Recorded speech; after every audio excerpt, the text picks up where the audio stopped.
ازيكم يا امارات؟ عاملين ايه؟ جاي لكم النهارده بقى بايدي مش فاضيه كده. خليني كده عشان الاضاءه كده حلو. جايه لكم بقى صينيه مسقعه فيها بتنجان وفلفل وحمص شويه لحمه مفرومه كده موجودين عندنا. يعني تقدري تقولي كده تشكيله مشكله حلوه قوي قوي في طبق المسقعه. تحفه. عايزه بقى تعمليها كده في وسط سفره تتجنن. هي بتتاكل والله يا جماعه بالمعلقه. مش محتاجه مش محتاجه فعلا آه مكرونه او اي حاجه. هو شويه عيش كده محمص بقى يا سلام. مم، مم، مم. مزيكا مزيكا. عايزين نقول بسم الله. اوريكم الوصفه بالظبط هنعملها ازاي. عايزه افكركم بقى يا جماعه اللي ما اشتركش في القناه يشترك ويفعل الجرس ويكتب لي كومنت حلو كده بيتابعني منين، ولايك لايك لايك، وما تنسوش شير شير شير. اشوفكم على خير يا رب. يا رب الوصفة تعجبكم. ويلا بينا نقول بسم الله ونبدأ الوصفة بتاعتنا. يلا نقول بسم الله ونبدأ بقى المسقعة بتاعتنا الجميلة دي. احنا هنستخدم فيها كل حاجة مفيدة وحلوة يا جماعة بأمر الله. دول كانوا كيلو بتنجان، كيلو حاجة بسيطة كانوا 4. انتي طبعا على حسب الأفراد العيلة عندك بقى بتستخدمي براحتك. عايزة تزودي زودي، عايزة تقللي قللي، ممكن تعملي طاجن صغنون براحتي خالص. دي في ايدك يعني. المقادير هنا ما فيهاش اي حاجة صعبة ولا اي حاجة. احنا بس هنشوف الوصفة وهنمشي عليها بأمر الله. بصوا بقى يا جماعة، انا بقطعها كده بالمقشرة كده. بيبقى خط متقشر وخط لا، خط متقشر وخط لا. بصوا زي ما انتوا شايفين كده في الفيديو. هتمشوا على الخطوات. بنشيل كده الراس والظهر بتاعها. بصوا اهو، خليها كروهات مضلعة يعني كده. وابتدي اقطعها. انا مش بقطعها رفيعة قوي، بحب ايه عقبال ما تتقلي وتدخل مع الصلصة برضو يا جماعة بتعجن، ما بتبقاش بتبقاش حلوة. يعني بتبقى رفيعة كده قوي، فلا بنخليها ماسكة نفسها. خلاص انا هنا كنت بغسل الفلفل، كنت غسلة البتنجان طبعا. حتى يا جماعة لو هنقشره بنغسله نشفه كده بحتة في المطبخ. تمام، فوت المطبخ كده. بصوا كده ما شاء الله كده بطريقة سهلة وبسيطة خالص اهو.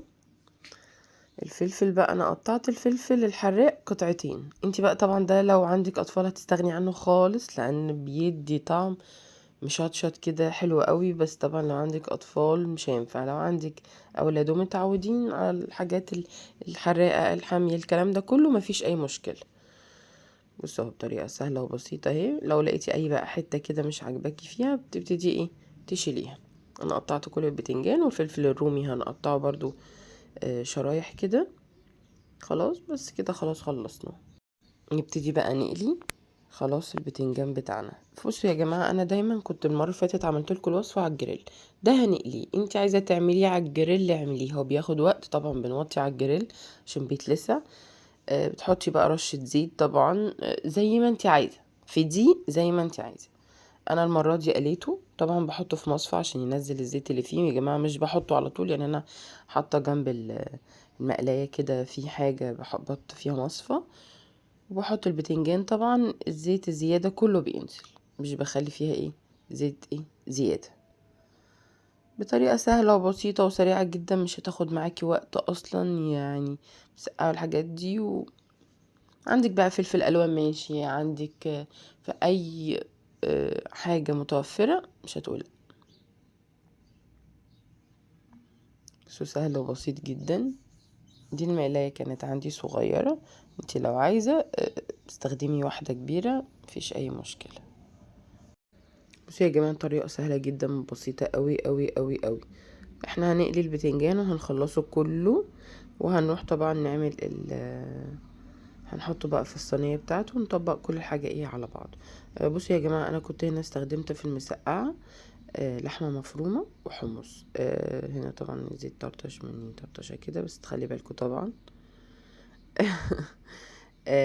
الحمص مع المسقعة مع شوية لحمة مفرومة يعني المتوفر عندك. انا ما كانش عندي كتير بس يعني المتوفر كان حلو جدا جدا جدا. جربوها على الطريقة دي وقولولي بس رأيكم.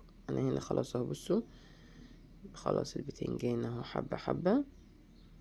خلاص بحطه برضو على المصفى اللي قلتلكوا عليها دي، بخليه ايه يتصفى، ينزل زيته خالص. تمام. نبتدي بقى ايه نستخدم الحاجة دي. كوباية ونص صلصة على الصينية بتاعتي، الصينية كانت مقاس 26. تمام.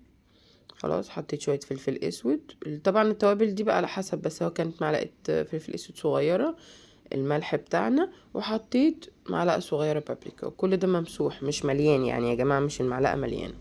خلاص انا طبعا بعمل معيار بايدي لان انا خلاص اتعودت يعني، لكن انتوا معلقة بالظبط. تمام. بس هنقلبهم بقى كده تقليبة حلوة مع بعض، ونبتدي بقى نجيب الصينية بتاعتنا كده ونرص الرصة الحلوة الجميلة بتاعتنا مع شوية عيش بقى وشوية عايزة مكرونة ماشي، على فكرة بتتاكل بمعلقة لو حد مش عايز ياكل بعيش، شوية عيش محمص والله بتبقى تحفة. بصوا بقى الحاجة بتاعتي اهي كلها ايه جاهزة. الصينية طبعا مش محتاجة تدهن يا جماعة، البتنجان فيه زيت اصلا يعني مش محتاج اي حاجة. ابتدي بقى ارص الرصة بتاعتي الحلوة. بصوا بقى ماسكة نفسها ازاي البتنجانية، عشان مش رفيعة، مش رفيعة يعني، بتبقى ماسكة نفسها. ولسه هنحط لها الصلصة، ما تتهريش كده، تبقى تيجي تغرفي لا في بتنجانية باينة، مش كله صايص على بعضه كده واقع. اه حطيت اول دور، احنا لسه هنبني بقى. اه حطيت كده خلاص. تحط فلفل، لا نسيت، كنت المفروض احط اللحمة المفرومة اهي. شوية اللحمة اللي عندك دول ما يجوش يا جماعة اقل من ربع كيلو على فكرة يعني، مع شوية بصل حبة صغيرين يعني، شايفين الطبق. خلاص ابتدي بقى احط الدور التاني، مش كده ببني عمارة. والله سهلة وبسيطة جدا وهتعجبكم ما شاء الله يعني، تحفة تحفة تحفة.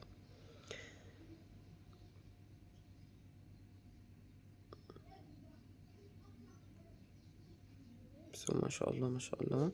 خلاص انا كده حطيتها بقى. بصوا احط الفلفل تزويق بقى ودلع كده وجمال. الفلفل الحراق يا جماعة خلي بالكم عشان لو عندكم اطفال.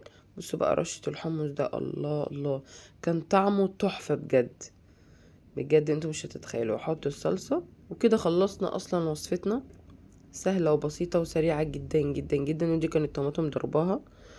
خلاص عايز تعمليها من بالليل اعمليها وشيليها في التلاجة زي ما هي كده، ودخليها الفرن تاني يوم مش هيحصل اي حاجة فيها، سهلة وبسيطة. بصوا يا جماعة بالظبط ربع ساعة تلت ساعة في الفرن واقل كمان وهتكون زي الفل.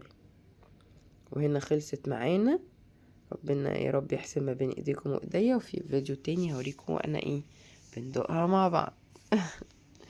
يا رب يكون عجبكم وتجربوها وتقولوا لي ايه. بصوا يا جماعة بسم الله ما شاء الله. استنى عشان هي بس سخنة. صينية المسقعة الحلوة تحفة تحفة تحفة. يا جماله يا جماله يا جماله يا دليله يا دليله. نغرف بقى نغرف.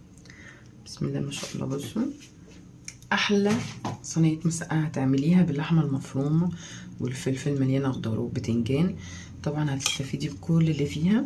خلاص وحاطين طبعا معاها الحمص. احلى صينية مسقعة هتعمليها. بسم الله ما شاء الله. هي سخنة جدا يعني، بس انا طبعا عارفة طعمها وحلاوتها، بس هدوقها برضو معاكم. بسم الله. والله يا جماعة تتاكل بالمعلقة. عايزة بقى تعملي جنبيها شوية مكرونة، هي مش محتاجة، شوية عيش ومخلل كده وتمام التمام. الفلفل طبعا تقدري تستغني عنه لو عندك اطفال. تمام. اتمنى تكون الوصفة عجبتكم وتنفذوها. عقبال حلقات جاية كتير. حلقات ايه؟ عقبال فيديوهات كتير اوي اوي اوي. اشوفكم على خير. باي باي.